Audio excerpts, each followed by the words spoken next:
Welcome back to Channel 6 News. Bad Beat Podcast, the best sporting podcast on the internet right now. I got Pedro and I got Yo, Foots in the building. What's going on, player? you already know. Man, listen, bro, this scandal got everybody in a headlock right now, bro. Mm-hmm. We had to do an emergency podcast last week, Mm-hmm. but a lot more information came out. So I got questions. I hope y'all got the answers.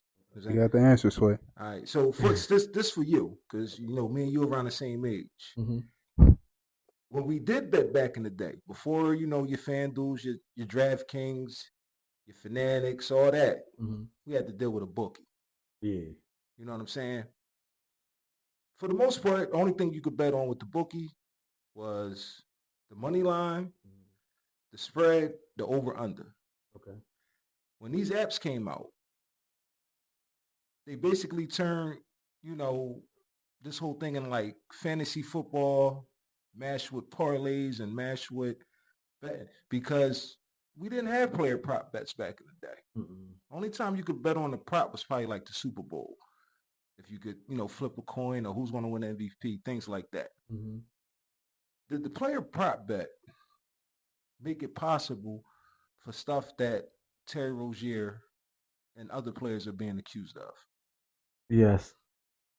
I mean, come on, man. You gonna give that's the No, answer you gonna give me? I'm playing. It did though because now you got an opportunity for these people individually to, like let's say Terry Rozier supposed to score 42. Mm-hmm. It's not like he don't know they want him to score 42. Right. So because he's the individual person, he could change that. Like I'm gonna score 32. Right. But he could bet on the sub being under at the same time. So it's like, yeah, the player prop bets is like Knicks allowed. They fuck the game up. Yeah. All right. Well, listen, right? Because we're going to say alleged because, like I said, there's new information that came out. From what I'm understanding, the alleged indictment, the alleged investigation on Terry Rozier, they're accusing him of making a friend of his aware of, some information about a certain game. So yeah, Apparently, the friend told a bunch of other people. yeah. And they went and started placing all these bets on Terry Rozier to go under. You know what that sound like? The stock market. Exactly. Insider trading. Mm-hmm. Insider trading.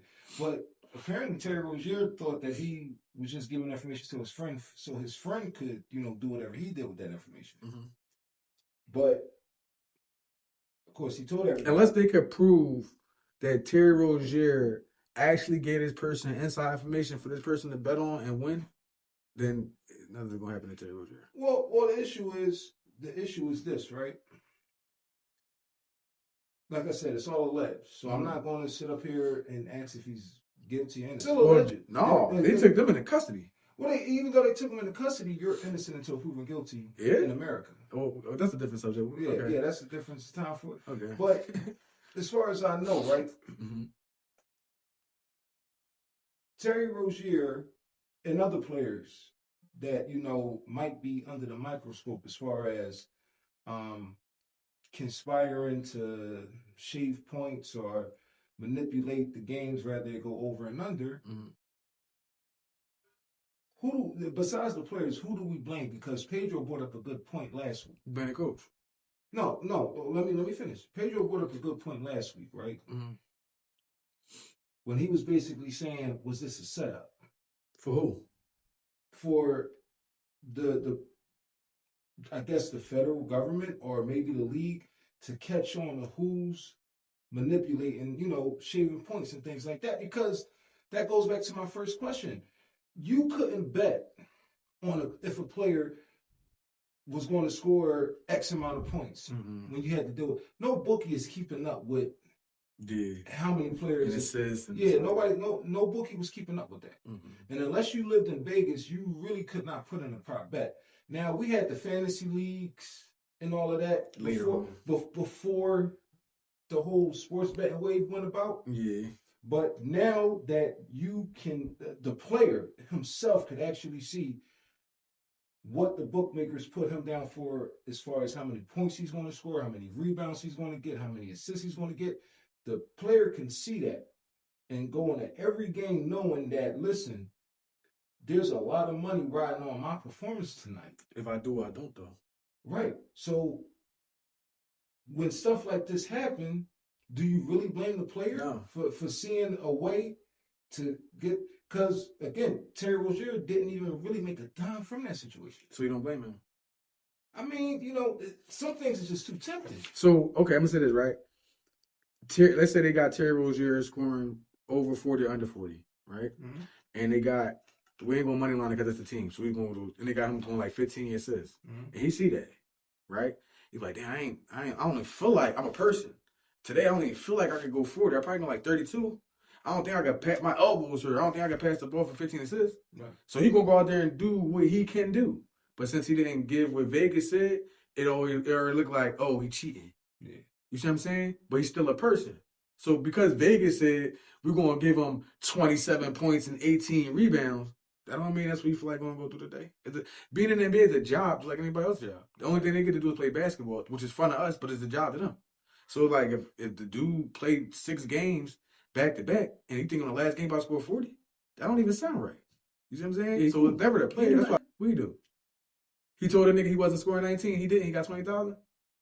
But he got fined that nigga. And they got fined him saying that to him. How you know he's sending in the text? What if he verbally said it? What if they met up somewhere and said, yo, this Well, we know he said it because this is in the documents. Type shit, unless But they then faking it. you gotta find a document where he said it.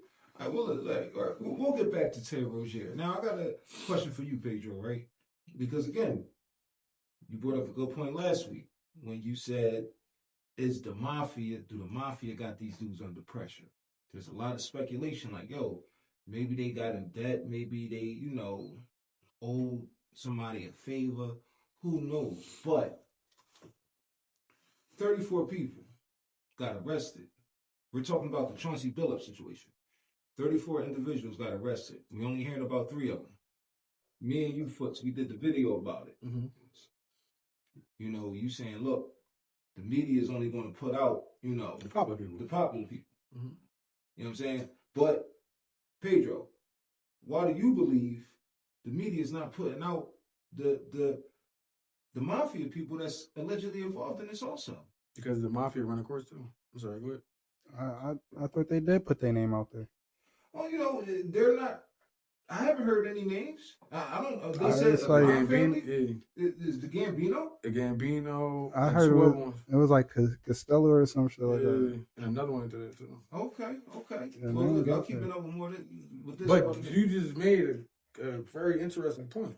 Okay. If 34 people got indicted under the same indictment, right? Well, only 3 people going to court. Shouldn't all 34 people be in the courtroom? Well, You get indicted under the same joint. I'm pretty sure they going to court also. You can't try it separately. I'm pretty sure they all in court too. How we know that them niggas that ain't named is popular and they just ain't start snitching already. And that's why they not named. Who would you rather want? Would you rather want the people winning the money and not playing in the game, or the people that actually coaching the game? You can stop it there. Well, all right. So LeBron could be one of them and he just snitching. okay, listen, right? They found out LeBron was one. You know how much of a fuck his legacy up? But I mean, but at the same time, if he's snitching and shit, like, depending on his lawyer, he could plead like, you can't put that out there because it might fuck up X, Y, Z. I'll come testify and all that, and then what I mean. Like when the Diddy shit happened, Cassidy was a John Doe for a little bit until the actual trial happened. I want you to know that Chauncey Billups showed up to court in a Rich Paul hoodie. All right, so that might be him dropping hints that, hey, one of these confidential informants might be someone. Hey, it might not even be LeBron. It might be Rich Paul. Right. Might be You're Rich telling Paul. somebody. That's a statement.